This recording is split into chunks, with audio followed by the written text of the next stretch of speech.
Bonsoir à tous les gamers. Ce soir, je vous fais un review très spécial, car il s'agit d'une de mes séries préférées des jeux vidéo, qui est Street Fighter. Et j'ai trouvé un jeu en particulier qui est Street Fighter 2010 sur Nintendo. Et tellement que j'aime la série que je me suis déguisé à mon personnage préféré Ken. Et je joue sans plus attendre car j'ai juste hâte de jouer. Avant de commencer, j'ai décidé de prendre mon bon vieux contrôleur arcade pour triper encore plus. Ça va être encore bien plus fun.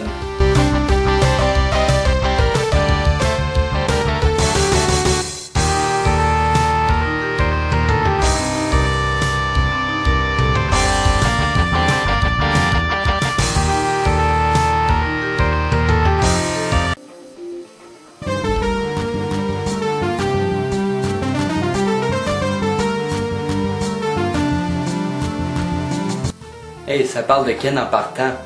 Ce jeu-là est dû pour être bon.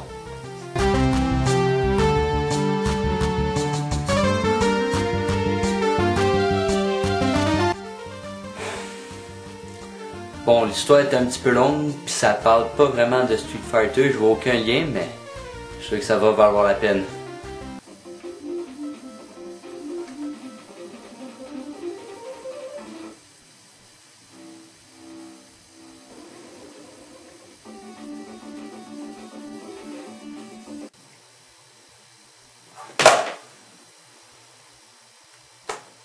Un jeu de plateforme?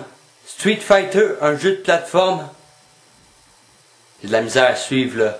Capcom, la même compagnie qui a fait le jeu, ont fait un jeu qui est supposé être après, mais qui est arrivé avant et qui a aucun lien avec Street Fighter tel quel qu'on le connaît.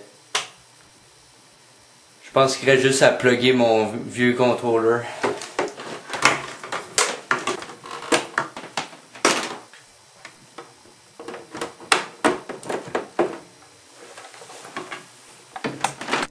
Alors, si vous l'avez pas remarqué, vous incarnez le personnage de Ken qui ressemble pas du tout au Ken de Street Fighter et vous devez vous promener dans le niveau pour détruire la target qu'ils vous ont indiqué au début du niveau.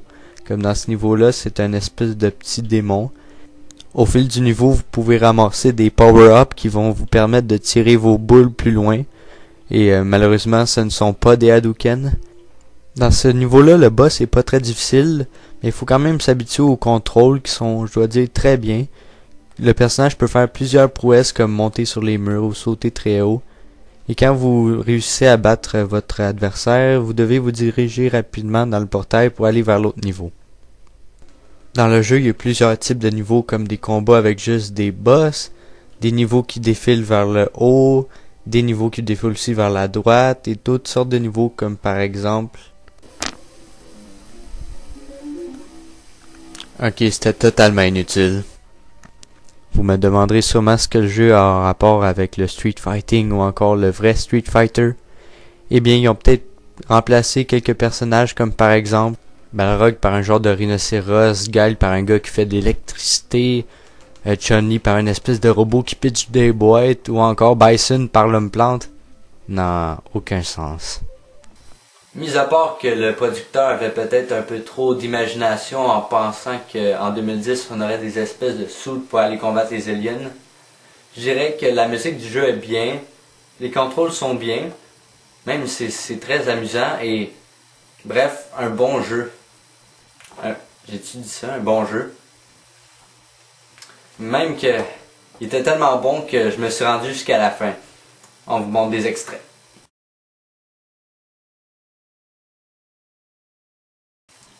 Yes! T'es mon maudit! Pour conclure, j'ai beaucoup aimé le jeu Street Fighter 2010, même s'il n'y avait aucun lien avec les autres jeux Street Fighter. Et je vais vous laisser sur le mot qu'il va y avoir beaucoup de nouveautés dans le show, comme par exemple des invités spéciaux, des défis, et vous vous demandez peut-être pourquoi j'ai un costume de Ken dans ma garde-robe? Car il va y avoir un film de Street Fighter. Devinez qui aura le rôle de Ken? Moi. Et ça va être une grosse production, je peux vous dire. Je vous en dis pas plus, ça va être vraiment drôle. C'est une histoire bien pensée de notre recrue. Et il va sûrement y avoir un trailer, Et je vais vous tenir au courant, ça c'est sûr, parce que ça va être une grosse production, puis on va tout donner pour ce film-là. Et je vous dis à la prochaine et Hadouken!